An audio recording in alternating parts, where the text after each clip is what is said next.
అనికేత్ అనే పేరు పెట్టారు. అనికేత్ అంటే అర్థం పరమశివుడు, ఇల్లు లేనివాడని.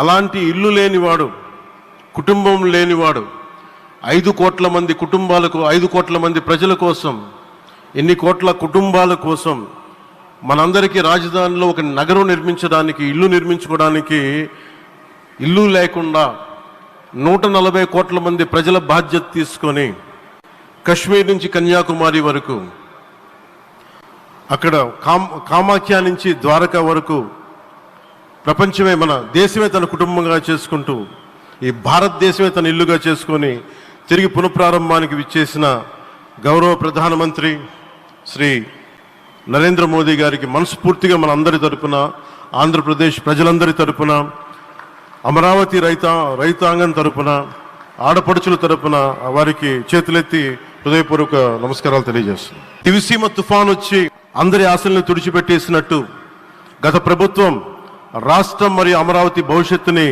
తుడిచిపెట్టేసింది.